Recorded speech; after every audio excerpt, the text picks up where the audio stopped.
A paz do Senhor, irmãos.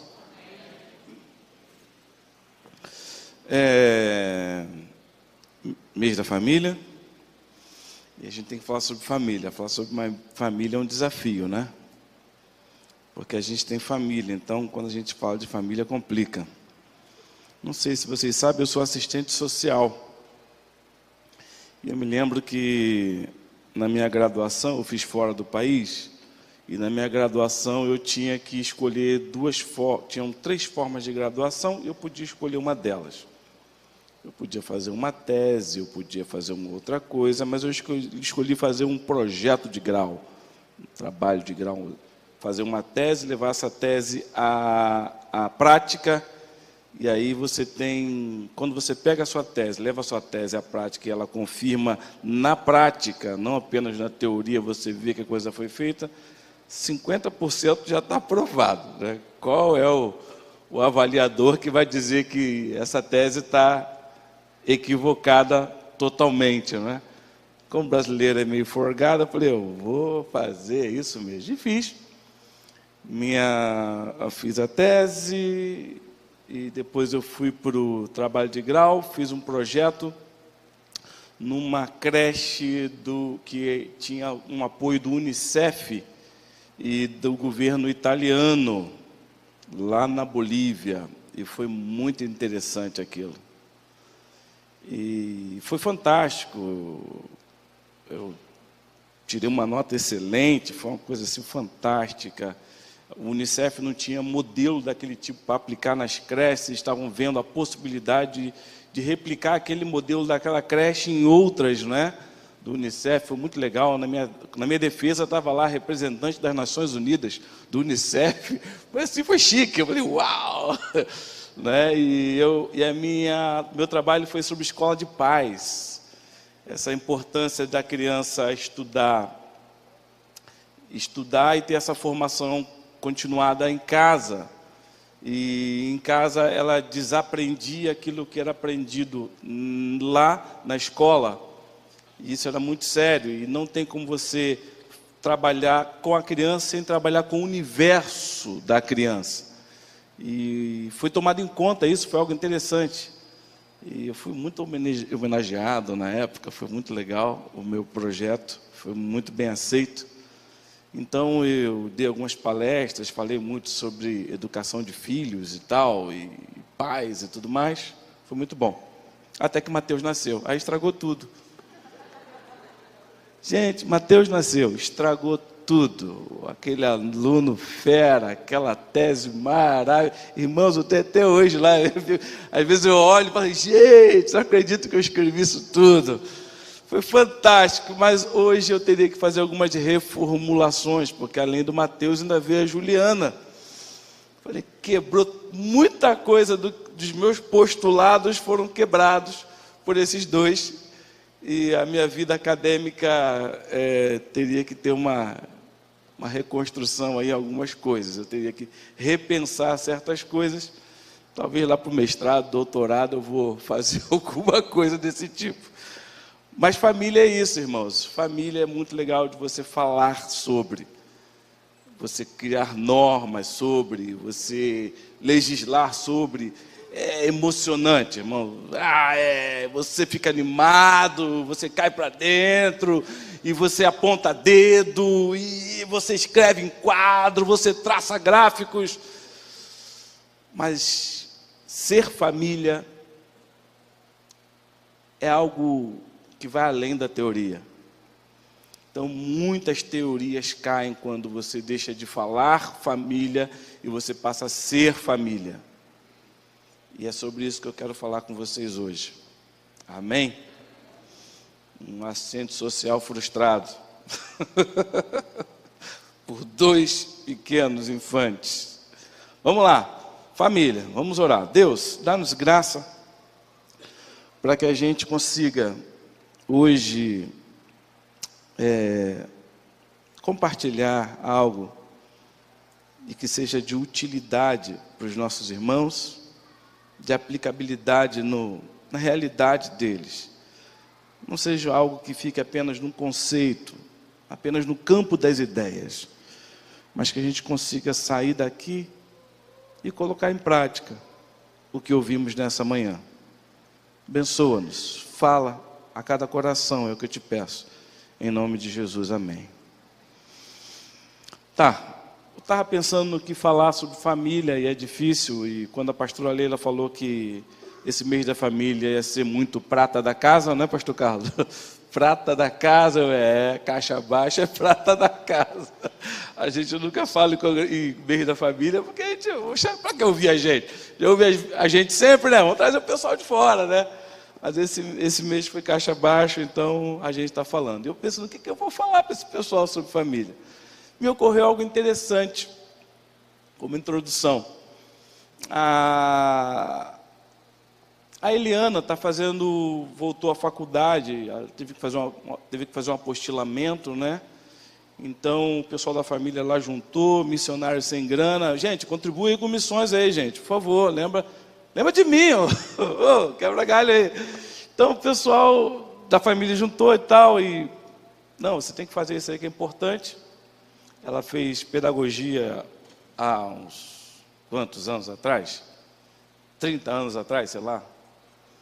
Então ela tinha que fazer um update, um upgrade aí. E a faculdade estava propondo isso, havia possibilidade, então o pessoal juntou, o pessoal da família juntou a grana, você vai fazer. Assim que ela vai todo final de semana para São Paulo, fazer a faculdade lá, para fazer esse apostilamento. E tem sido uma coisa assim interessante. Vocês ficam felizes com isso, amém? Só que quem tem que cuidar das crianças sou eu. Aí eu fiquei, gente, tive que mudar minha folga de segunda para sexta-feira, reformular algumas coisas e tal, e encarar a criançada. Olha, gente, daí surgiu isso que eu estou, assim, um tema para falar hoje para vocês. Primeira semana sem Eliana em casa. Quinta-feira à noite, deixamos ela na rodoviária Novo Rio, tchau, tchau, beijinhos e abraços. Ela entra no Pluma e vai estrada fora. E eu olhando para as crianças olhando para mim no carro, falei, vamos aprontar todas. Foi pipoca, refrigerante, vai comemos de tudo, bombom, doce, foi uma loucura, irmão. 3 da manhã e à noite era 2 crianças, 3, sei lá. Foi uma loucura, assistindo filme, jogando videogame. O dia estava amanhecendo, Juliana caiu pelo canto, eu e Mateus rimos, caiu o Juliano, vamos continuar, vem que é o último a cair. Foi uma loucura, gente, foi muito, muito, muito legal. Eu não aguentei, Mateus ganhou. Vamos dormir, papai, vamos dormir. Autoridade máxima, né? Eu vou perder, o último a dormir ganhava, né? Não, vamos dormir os 2.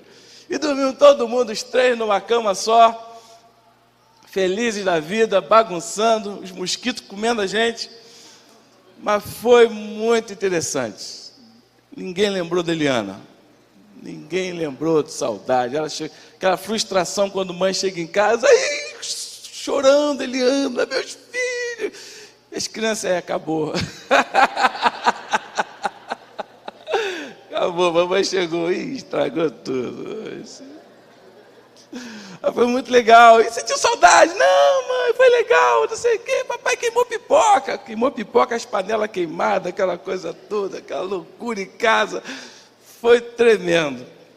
E eu pensei, gente, o pai que toda criança gostaria de ter. Foi o que eu pensei, gente. O pai que toda criança gostaria de ter. Qual seria o perfil desse pai? Então hoje eu não vou falar para mulheres, eu vou falar para homens. Amém? A pastora Leila pega pesado com os homens, só batendo, eu ali, não vou fazer isso. Só que agora é família, eu sou preletor oficial do mês da família, né? Só não tem a oferta do preletor que veio, mas tudo bem. Assim que eu tenho a prerrogativa de estar com a palavra e falar. Então eu vou falar para homens. Homens, você se deu bem, mulherada, quietinha, pergunte ao seu marido em casa. O apóstolo Paulo fala isso. Vamos lá. Qual é o perfil do pai que toda criança gostaria de ter, gente? Baseado nas noitadas lá de casa de final de semana. Eu pensei, vamos lá, vai comigo aí. O que eu escrevi aqui, essa lista que eu fiz, ela não é minha. Eu tomei como base uma lista feita por uma delegacia de polícia, lá de uma cidade dos Estados Unidos. Eu achei bem interessante, já utilizei isso outras vezes, muito bom. Uma delegacia de polícia dos Estados Unidos colocou isso na página de internet deles. Eu achei legal, falei, uau, isso aí. Então eu peguei isso, adaptei para o nosso contexto, para a nossa realidade, e vi dicas para que você, pai, seja o pai que toda criança gostaria de ter. Vai comigo aqui. Primeira dica, dica número 1, para você ser esse pai que toda criança gostaria de ter. Vamos lá. Dica 1, desde a tenra idade, dê tudo que o seu filho te pedir e não lhe negue o prazer de ter as coisas. Primeira dica, para você ser o pai que toda criança gostaria de ter. Dê tudo o que o seu filho te pedir. Não lhe negue nada, não lhe negue nenhum prazer de ter, de possuir coisas. Dica número 2. Apanhe tudo que o seu filho jogar ao chão. Guarde os seus brinquedos, seus livros da escola, suas roupas jogadas pela casa. Não coloque peso de responsabilidade sobre uma criança. Dica número 2. Dica número 3. Não negue as alegrias do apetite de seu filho. Permita que ele coma as comidas alegres das propagandas da televisão. Permita a ele escolher o que quiser colocar no carrinho de supermercado. Refrigerante, doces, salgados e tudo mais. Dica número 4. Dê todo o conforto que possa para o seu filho. Você sabe como é duro e penoso o esforço para conquistar essas coisas. Não permita este incômodo para o seu querido filho. Assim, dê todo o dinheiro que ele precisar sem ficar questionando. Dica número 5. Vamos lá? Não dê orientação religiosa para o seu filho. Deixe ele curtir a vida. Quando for maior, ele decidirá qual religião vai seguir. Dica número 6. Quando ele disser palavrões ou fizer algo indevido, tente olhar pelo lado bom e divertido. É engraçado uma criança falar palavrão. E não exija do seu filho algo que até adultos têm dificuldade de fazer. Dica número 7. Quando ele se meter em uma briga, fique ao lado do seu filho e o defenda, para que ele saiba que tem um pai que o apoia e quer que ele seja feliz. Dica número 8. Não permita que vizinhos e professores, parentes e até a polícia queiram mandar em seu filho. Não permita que eles se intrometam na vida do seu filho. Dica número 9. Não deixe seu filho ver os defeitos da sua família. Crie um ambiente que ele pense que vocês são perfeitos e que todos os outros são tolos, são bobos, são idiotas, trouxas, errados e enganados.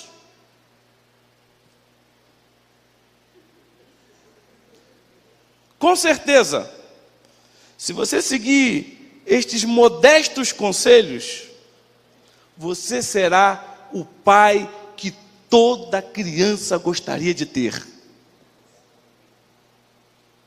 Com certeza, o pai que toda criança sonha é um pai assim, desse jeito.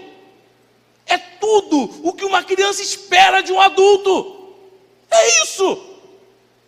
Eu escrevi aqui: talvez você esteja se perguntando, qual será o futuro de uma criança que tem um pai assim? Que satisfaça todos os seus desejos. Qual será o futuro desta criança? Os policiais daquela delegacia lá dos Estados Unidos, eles foram categóricos em afirmar que é desta forma que pais sem pulso firme produzem bandidos, estelionatários, fraudadores e todo tipo de corruptos.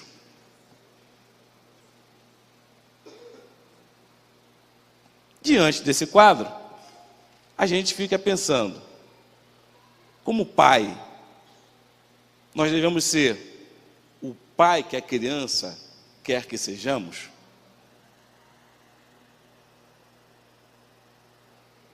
Olhando para a minha família, olhando para a sociedade, eu creio que nós deveríamos mudar algumas coisas e buscar ser o tipo de pai que a sociedade precisa ter. Ao invés de sermos o pai que toda criança gostaria de ter, deveríamos ser o pai que toda sociedade precisa ter. O pai. É bom que a gente lembre que o problema do nosso país não é econômico, não é dinheiro. Nós somos a 6ª economia do mundo. O Reino Unido inteiro, todos aqueles países do Reino Unido não tem a produção econômica que o Brasil tem, sozinho. Nós temos safra recorde de grãos. Somos o maior produtor de grãos do mundo. Isso é forte, não é? Maior produtor de frutas. Maior exportador de carnes, carne bovina. Somos recordes em muitas coisas em termos de produção, irmãos. Lembra? Nunca antes na história desse país.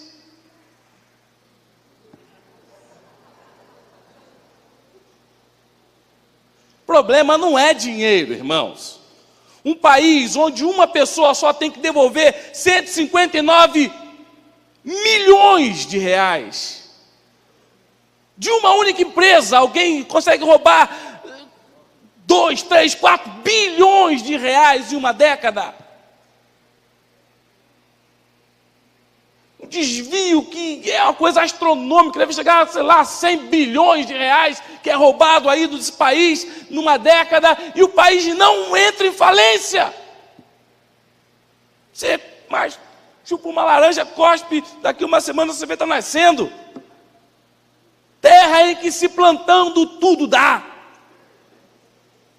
Problema do nosso país talvez seja em relação aos valores, uma crise de valores, crise do que realmente importa. Valor.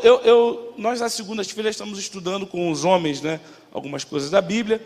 Estamos estudando Atos. Eu entendi que para passar por Atos sem entender sobre cultura não seria bom. Então dei uma aula uma introdução sobre cultura, não é? E expliquei que nós temos as nossas atitudes, nosso comportamento. Nosso comportamento é aquilo que fazemos, correto? E os nossos comportamentos é o que a gente vê, mas ele está pautado nos nossos valores. Valores é aquilo que é bom, aquilo que é melhor, aquilo que é importante, aquilo que é prioridade, aquilo que nós, como sociedade, convencionamos de que isso aqui é o importante. Esse é o valor. E isso define o nosso comportamento. Mas os valores são definidos por algo que está mais profundo, que são as nossas crenças. A crença é o que define o que é a verdade. E mais profundo você tem a cosmovisão, que diz o que é a realidade, né? Então a verdade é definida pela crença. Se temos um problema de valores, Como é que a gente vai mudar os valores se a gente não consegue mudar as crenças? Você não consegue estabelecer novos valores para a sociedade se você não muda as crenças da sociedade. Você pode colocar lá uma lista de valores. Aqui devemos seguir isso, é o que nós seguimos. Esse é o nosso padrão, ok? Os valores são esses. Daqui a 3, 4 dias tem gente burlando aquilo ali, inventando um jeito. Por quê? Ele não acredita que aquilo ali tem a ver com ele. Ele crê que ele está acima daquilo. Nós somos o país da carteirada, onde um guarda para alguém no trânsito e essa pessoa parada diz: você sabe com quem você está falando? E o guarda às vezes fica até tremendo. Meu Deus, quem será esse? E nós crentes agora chegamos a esse ponto. Lembra? Vocês viram o Fantástico aí? Vocês viram?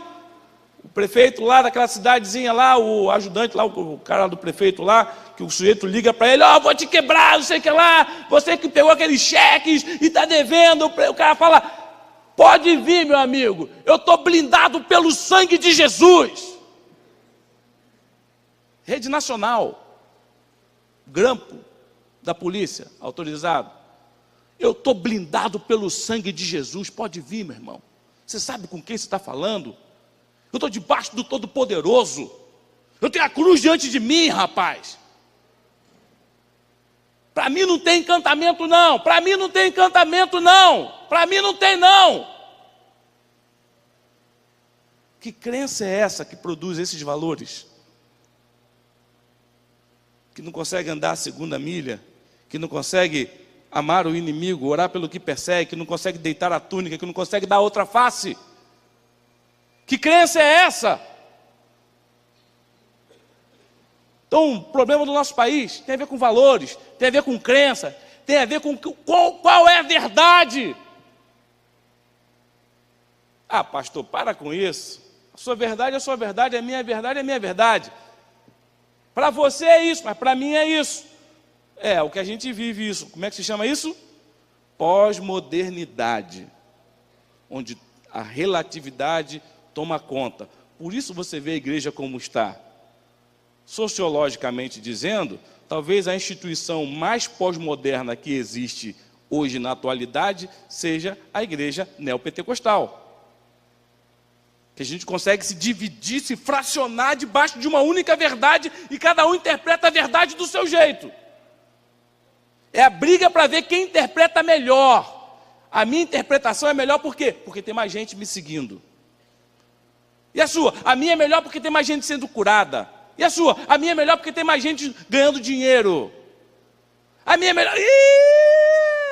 Bem-vindo. A pós-modernidade já está dentro da igreja há muito tempo. Chegou como radiação e a gente não percebeu. Então, como nós somos cristãos bíblicos, da primeira igreja batista de Trindade, a gente vai para a verdade absoluta, porque para nós existe uma verdade absoluta, que não é relativa, é uma verdade inamovível. Ela é estabelecida e não tem ninguém que arranque daí, e essa verdade é a palavra de Deus. Ela é a verdade, ok? Se ela é a verdade, ela vai definir a minha crença. Se ela define a minha crença, aí é daí para cima, meu amigo. Os valores e os comportamentos vão ser afetados porque eu creio na palavra. Assim que eu escolhi a palavra de Deus para falar para você, Pai. Abra lá em Efésios, capítulo 5.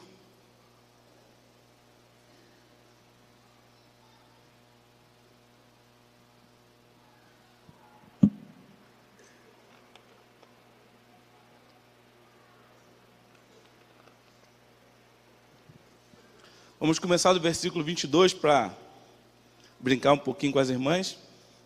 Tem que fazer isso, né? Pai não vai deixar essa manhã passar sem dar aquela, né? É a Bíblia. Vai lá, Efésios 5, vamos começar pelo 22. Estou falando para homens e não para mulheres. E se as irmãs acharem alguma coisa meio incoerente, pergunte ao marido em casa.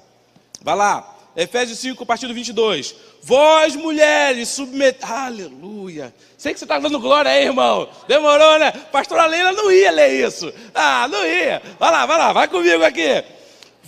Homem, hoje é o dia. Depois me protege, hein? Falou. Quem encanar para Eliana lá embaixo está enrolado comigo, hein? Vós, mulheres, submetei-vos a vossos maridos como ao Senhor, gente. Isso é... Aleluia, fale em língua, irmão. Glória a Deus. Como ao Senhor. Porque isso aqui é sublime. Porque o marido é a cabeça da mulher, como também Cristo é a cabeça da igreja, sendo Ele próprio o Salvador do corpo. Gente, doce essa palavra. Continua. Mas, assim como a igreja está sujeita a Cristo, assim também as mulheres o sejam em tudo. Em tudo. Em tudo. Só mais uma vez, só mais uma vez. Gente, hoje é o dia. Em tudo aos seus maridos.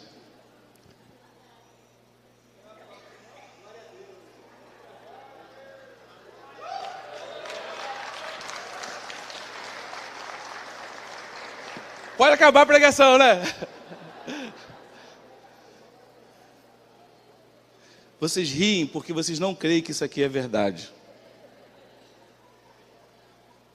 Vocês riem porque vocês não creem que isso aqui é verdade. Porque vocês não creem que isso aqui é inspirado por Deus. Por isso eu prefiro a minha verdade, a minha interpretação desse texto. Por isso eu relativizo isso. Porque me cai melhor. Cai bem para mim. Ok? Então eu vou ficar com a minha interpretação, você fica com a sua, tu fica com a sua, e beleza, estamos na pós-modernidade mesmo, vamos para essa bagunça que é isso mesmo. E o bacana é que aqui não fala, mulher, ame o seu marido. Interessante, né? Não fala isso, mulher, ame o seu marido. Tem na Bíblia, lá em Tito, né? Tito 2, Tito 2, 4, acho, coisa assim, fala que as mulheres mais idosas, né, as casadas mais idosas, devem ensinar as casadas mais novas como amar o marido. Diz isso lá. Porém, passa aí, vai para o 25, e agora a chapa vai ficar quente. Irmãs, não fiquem com essas expressões, essas manifestações, guarde isso para a sua casa, no seu lar, você perguntar ao seu marido se isso é isso mesmo. Vamos lá, 25. Vós, maridos, amai as vossas mulheres. Já começa rasgando. Paulo estava enjoado aqui. Vós, maridos, amai as vossas mulheres, como também Cristo amou a igreja e a si mesmo se entregou por ela. Irmãs, sem manifestação pública, por favor. Gente, qual mulher não se submete a um homem desse? Qual mulher não se submete a um marido que ama a esposa tal como Cristo amou a igreja? Qual é o padrão? É Cristo. Você sabe o que significa cristocêntrico? É que ele é o padrão. Você sabe o que significa padrão? É padrão. A gente chama de paradigma. Aquilo que vai te pautar e você não tem nem que ficar pensando sobre por que aquilo, é o padrão. Colocou no gabarito, encaixou, foi. Misturou, bateu, vai. É assim, esse é o padrão. Ok? O padrão é Cristo. Então tudo tem que ser gabaritado na pessoa de Cristo. A tua vida, as tuas decisões, a tua fala, o teu comportamento, os teus valores, a tua crença tem que gabaritar com a pessoa de Jesus. Isso é ser cristocêntrico. E aqui diz que o marido tem que amar como Cristo amou. Como é que Cristo amou a igreja? abriu mão da sua glória, e semelhante a um homem se humilhou, servo tornou, e como servo foi obediente até a morte, e foi só descendo até a morte de cruz. Foi traído, foi enganado pela igreja. Para homem, isso aí foi enganado pela igreja. E amou até o fim. Trouxe de volta, purificou, limpou, ensinou. Qual mulher não se sujeita a um homem como esse? Assim que dica número 1 para você ser o pai que toda a sociedade precisa ter: ame a sua esposa, ame a mulher a mãe do seu filho, ame, amém? Aí depois tem todo aquele texto aqui, como Cristo fez, né? A fim de a santificar, tendo purificado a lavagem da água pela palavra, para apresentá-la a si mesmo, igreja gloriosa, sem mácula, sem ruga, sem qualquer coisa semelhante, mas santa e irrepreensível. 28, assim devem os maridos amar suas próprias mulheres como seus próprios corpos. Quem ama a sua mulher, ama-se a si mesmo. Parece um padrão elevado demais para conseguirmos, não é? Ah, meu irmão, o pessoal fala, eu tenho que viver o evangelho. É bonitinho viver o evangelho só de boca, não é? Porque isso aqui é o evangelho. Só o evangelho chegando na tua vida pode produzir uma pessoa que tem essa estirpe. Porque quando o evangelho chega, vou falar uma coisa engraçada, mas você vai entender depois. Quando o evangelho chega, ele te mata. Quando o evangelho chega, ele te mata. Porque só quando você morre, você consegue nascer para Cristo. E isso foi representado ontem no batismo lá na igreja, lá, né? Morri para esse mundo, eu nasci para Deus. Nasceu mesmo. Porque esse padrão é para pessoas que morreram para esse mundo. Para os seus próprios valores, para os seus próprios padrões estabelecidos. Se a família é a célula máter da sociedade, máter, lembra de máter? Mãe. Como é que eu vou dizer? Matriz, que dá início. A célula máter da sociedade é a família. Se a família é a célula máter da sociedade, o casal é a célula máter da família. Tomou? Destrói o casal, você coloca em risco a família. Destrói a família, você coloca em risco a sociedade.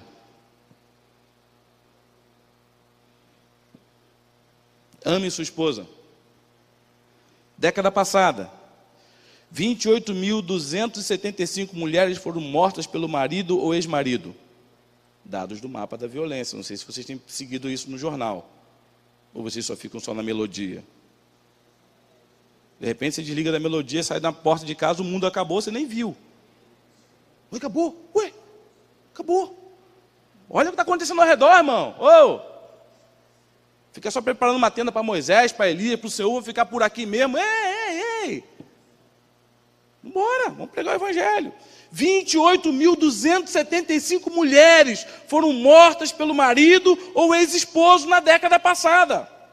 Hoje, a cada 4 minutos, uma mulher sofre violência no Brasil. Hoje, a cada 4 minutos, uma mulher sofre violência nesse país. Marido, ame as vossas mulheres. Quando a gente está falando disso, isso a partir de São Gonçalo, isso ganha outra conotação a partir de São Gonçalo. Porque na nossa cidade, de cada 3 pessoas, uma é evangélica. De cada 3 pessoas, uma é evangélica em São Gonçalo. Quando essa estatística continua vigente em São Gonçalo, complica.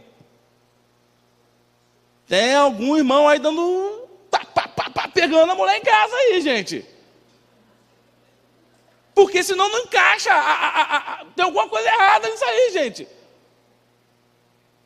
Marido, ame a sua mulher. Nada é tão destruidor para uma sociedade como a desagregação familiar. Nada é tão destruidor para uma sociedade do que uma degradação familiar. Isso está aqui. Versículo 32, lá de Efésios 5. Grande é esse mistério, mas eu falo em referência a Cristo e a igreja. Ele compara o esposo e a esposa com Cristo e a igreja, para você ver a importância que tem a família para o reino de Deus. Você não está brincando, gente. Deus vai pedir conta desse treco. Ah, não, mas essa é a sua verdade, pastor. A minha verdade é outra. Eu creio numa coisa mais light, que mais encaixa para a minha realidade. Vai fazendo esses ajustes na palavra de Deus, nas suas interpretações, e você vai ver onde você vai parar. Talvez não, você vai ver onde você não vai parar. Vamos lá, continua comigo aqui. Efésios 6. Entra no Efésios 6. Então eu falei, pai, ame a sua esposa. E agora, pai, ame a seus filhos. Efésios 6. Vós, filhos, sede obedientes a vossos pais no Senhor, porque isso é justo. É justo obedecer ao pai. Entendeu, filho? Você que é pai aí, ó, moral que eu te dei aí agora, hein? Teu filho tem. E se não obedecer, tem um negócio que você pode usar aqui, ó. De lá, versículo 2.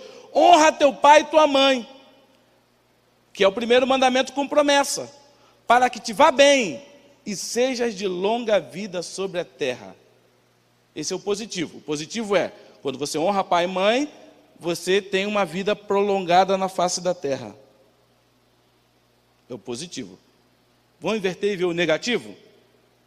Quando eu não honro pai e mãe, eu tenho minha vida não prolongada na face da terra. Aí complica aquelas coisas quando o garoto estava lá, comprou aquela moto, fez o que fez, bateu e tal, que não sei o que lá, aconteceu aquela desgraça toda, o filho foi para as drogas e tal, morreu, aquela coisa toda. Ai, Deus quis assim. Irmão, Deus quis assim. Deus quis assim? É duro isso. Por isso é mais gostoso a gente pegar essa verdade e encaixar. Ameniza mais a dor do coração de quem perdeu, não é? Mas a verdade é a verdade. Você pode abreviar os seus dias sobre a face da terra. Abre o olho. Versículo 4. E vós, pais, não provoqueis a ira a vossos filhos, mas criai-vos na disciplina e admoestação do Senhor. Isso aqui é bonito. Pai, você tem... Aqui está falando de pais, aqui é pateres, o termo lá. Está falando de pai e mãe. Pai e mãe, ok? Mas eu vou falar só do pai aqui. Quando você for educar os teus filhos, você vai ter que disciplinar e admoestar, correto? Disciplina. O que é disciplina? Conjunto de leis ou ordens que regem certas coletividades. Boa ordem e respeito. Submissão, obediência, instrução e educação. Ensino. Isso é disciplina. Para algumas pessoas, disciplina é só pá. Vou te disciplinar. Ei, peraí. O castigo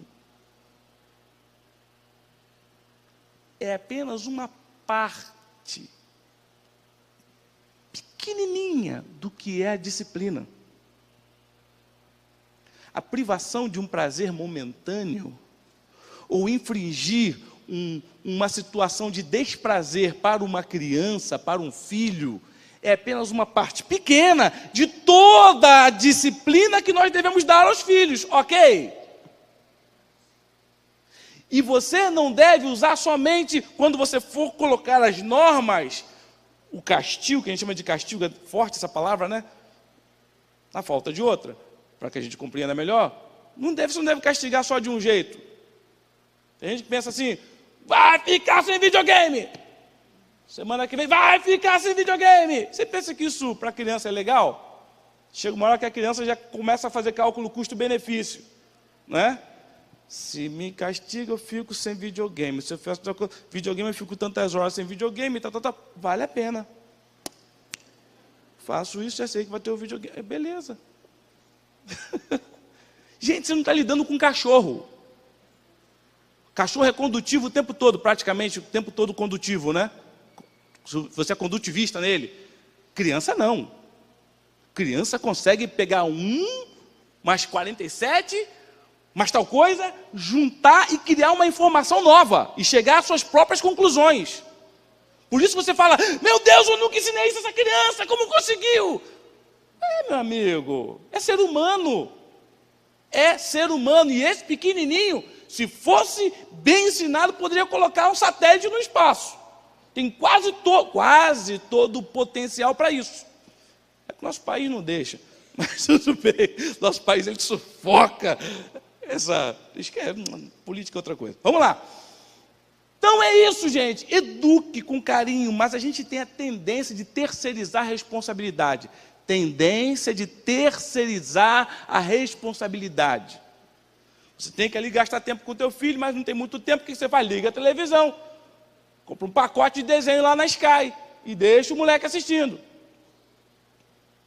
Compra um videogame, compra tal coisa, porque sobra mais tempo para você fazer aquilo que realmente importa. Olha os valores.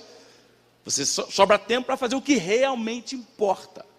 Então você coloca o filho lá fazendo aquela coisa e vai fazer o que realmente importa. A gente vai terceirizando para emissora de televisão, para os produtores de videogame. A gente vai terceirizando esse tempo de instrução que deveríamos gastar com os nossos filhos.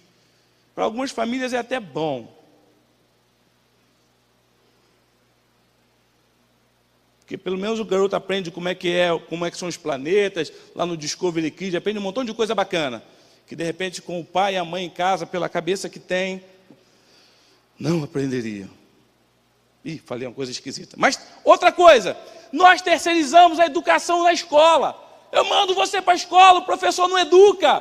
Professor não tem responsabilidade de educar, ok?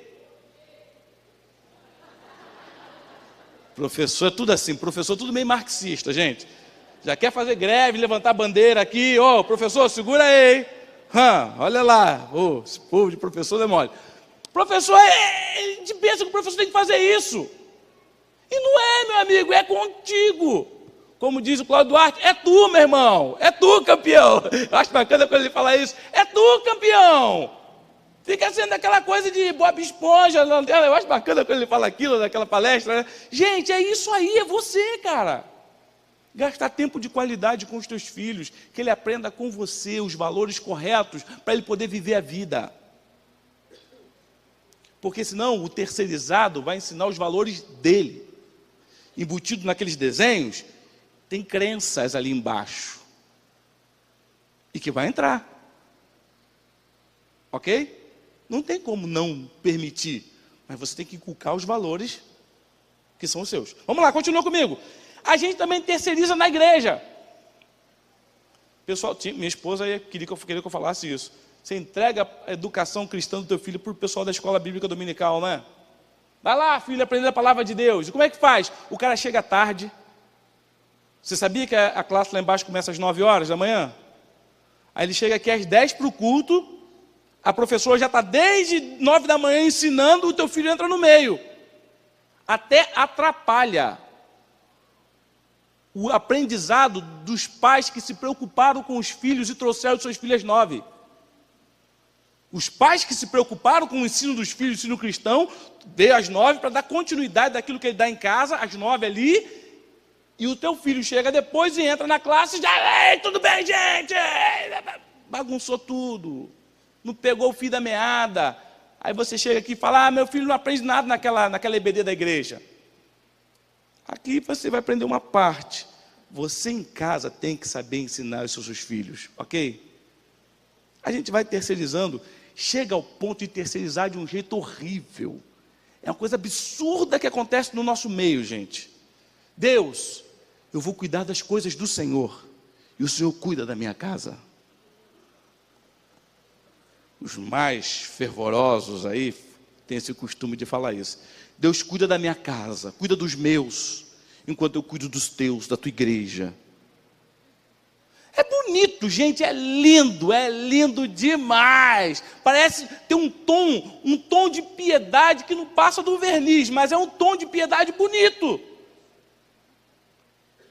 Jesus não terceiriza isso para você. Ele diz: eu edificarei a minha igreja.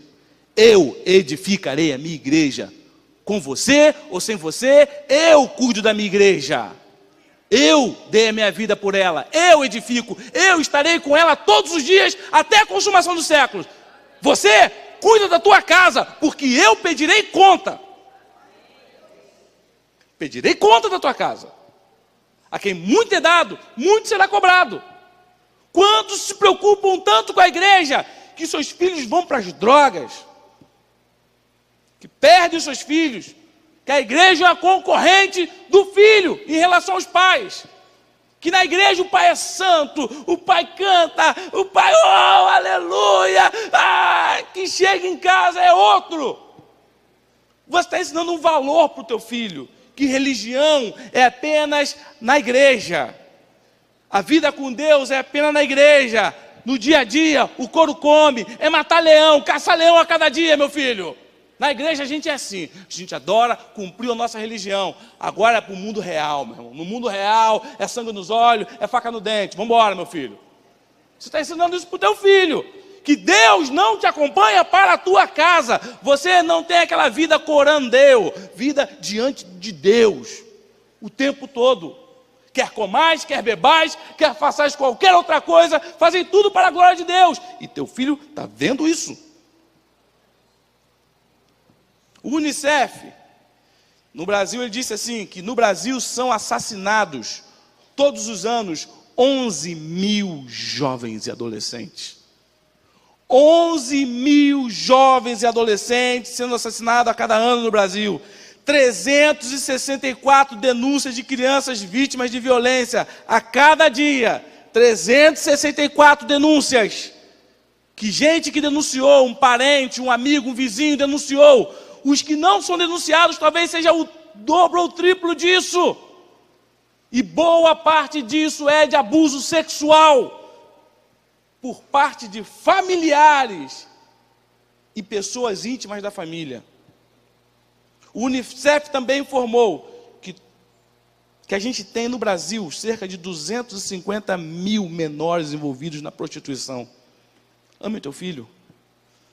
Rafael me chamou para pregar ele na chumbada, eu fui lá no olho do furacão para pregar, lá no olho do furacão, os caras com as armas assim, os caras colocaram, desculpa aí pastor, aí colocou as armas lá e tal, papapá. Quando eu comecei a conversar com o pessoal, filho de crente desviado, filho de crente desviado, filho de crente desviado, o chefe do treco lá, filho de crente desviado, todo mundo passou na mão da igreja, e a igreja não conseguiu fazer influência na vida desse povo. Mas o cara consegue pedir Deus, eu posso todas as coisas, aquele me fortalece, eu posso ganhar carro, eu posso ganhar casa, eu posso ganhar tudo, mas não pode ganhar teu filho. Não pode ganhar um tempo a mais para estar com seu filho, para ensinar o seu filho que Deus é esse que você serve. Que Deus é esse que estamos servindo aqui em São Gonçalo. Que valor é esse que a gente está seguindo, gente? Tem alguma coisa errada, porque nós somos capazes de fazer livros e mais livros de como conquistar o sucesso, mas a gente não consegue amar nossos filhos ao ponto de ganhá-los, e a gente faz aquela adequação pecaminosa e diz: profeta não tem honra na casa não, meu irmão. Coisa mais difícil é ganhar os próximos, os seus para Deus. É assim mesmo. O filho da fulana de tal também está nas drogas. O filho, todo mundo é assim mesmo, irmão, tranquilo, é assim mesmo. O importante é que você vai para o céu, o importante é que você fez o certo.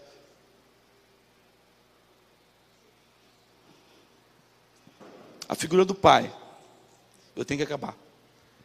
A figura do pai está bem desgastada em nossa sociedade. Bem desgastada. Mais uma vez, a figura do pai está bem desgastada. É na América Latina inteira. Uma freira católica, que trabalhava num presídio, não me lembro se era na Guatemala ou se era na República Dominicana. Ela trabalhando no presídio, tinha uma parte do presídio grande, que era do lado assim, de mulheres, o outro lugar tinha um outro presídio de homens. No presídio de mulheres, ela chegou o Dia das Mães, ela fez para mandar cartas para as mães, né, que estavam em casa, e escreveu, e foi no presídio de homens também fez. Gente, foi tanto pedido de cartão para mandar para casa, que ela teve que ir para uma editora, pedir uma doação numa editora, e eles doaram caixas e mais caixas de cartões para mandar para o Dia das Mães. E escreveram cartões para o Dia das Mães. E foi muito legal. Quando chegou o Dia dos Pais, ela fez a mesma coisa. Ligou para a editora e pediu doação. Eles mandaram caixas e caixas de cartões para ser escrito para os presidiários escreverem para os pais, né? No Dia dos Pais. E qual foi a surpresa? Uma caixa só foi usada. Caixas e mais caixas ficaram intocadas. Dia das Mães, cheio de cartão, cheio de saudade, cheio de tristeza. Dia dos Pais, dor, rancor, péssimas lembranças. Mas está falando de presidiário. Nós somos crentes, com a gente não é assim. Parece, irmãos, que o diabo está querendo destruir a figura do pai na sociedade. Eu não sei, a gente teologicamente fica buscando razões para isso, para poder fazer as nossas adequações teológicas também, a gente gosta também de fazer isso, que é concupiscente, né? Será que isso tem relação de que na Bíblia Deus é pai? Será que é por isso? Na Bíblia Deus é pai. Por que será que na Igreja Católica Romana, a tradição romana, a mãe é corredentora e chega a ter preeminência? Será que é a influência da cosmovisão católica no nosso meio? Ou será que realmente é uma ação estratégica de Satanás de destruir a figura do pai? Porque isso afeta a relação direta com Deus. Como Deus é?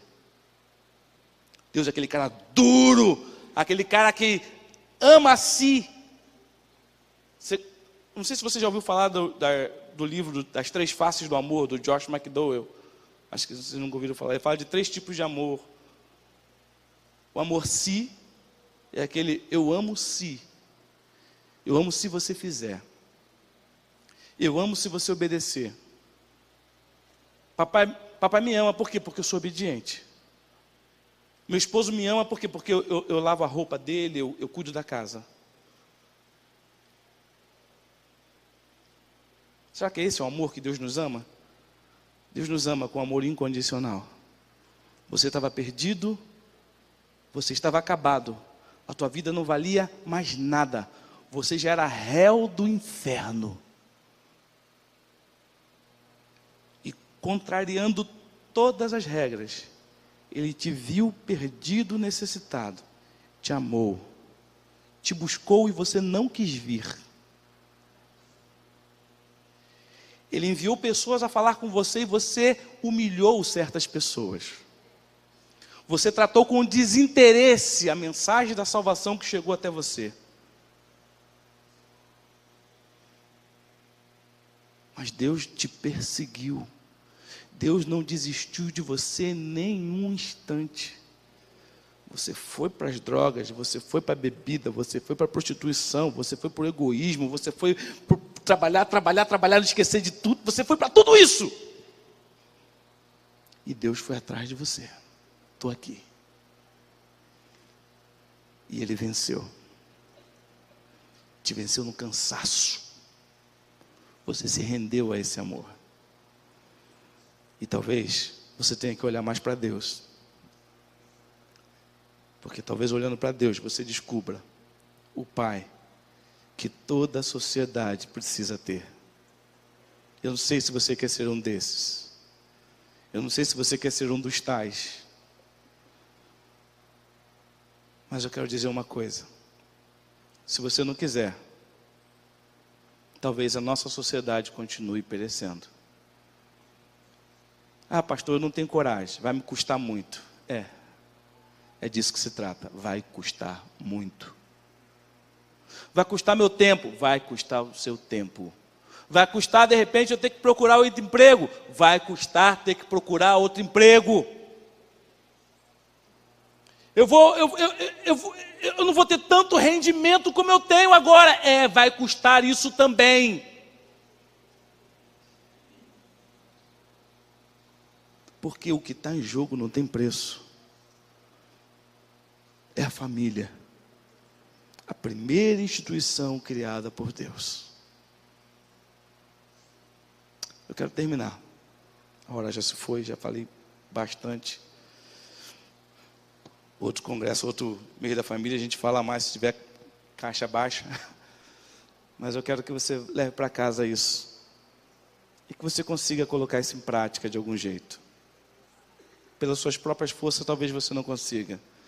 Talvez você tenha que morrer mesmo. Dizer, Senhor, que não viva eu, mas que o Senhor vive em mim. E que as decisões que eu tomar em relação à minha família possam ser tomadas no temor do Senhor. Custe o que custar, vou recuperar a minha casa. Custe o que custar, vou recuperar a minha família. E sei que Deus estará comigo e eu posso todas as coisas naquele que me fortalece. Feche seus olhos, vamos orar. Deus, palavra inusitada essa. Mas, diante da sociedade que a gente está vendo, aqui em São Gonçalo, que está tudo ficando cada vez mais perto da gente, coisas ruins estão ficando perto e coisas boas estão ficando longe de São Gonçalo. O progresso não está vindo aliado apenas com o progresso, mas tanta coisa ruim está chegando junto com o progresso, que minimiza o impacto do progresso.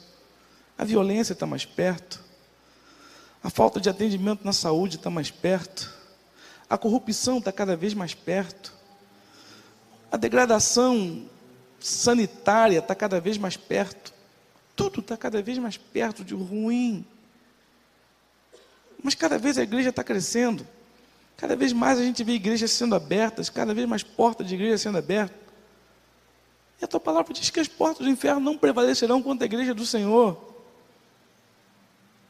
Eu sei que é duro refletir sobre isso, Pai, mas precisamos, e que o Senhor nos ajude, que essa palavra não seja roubada pelo inimigo, mas que a gente leve essa palavra para casa e comece a refletir que precisamos fazer alguma coisa para virar o jogo.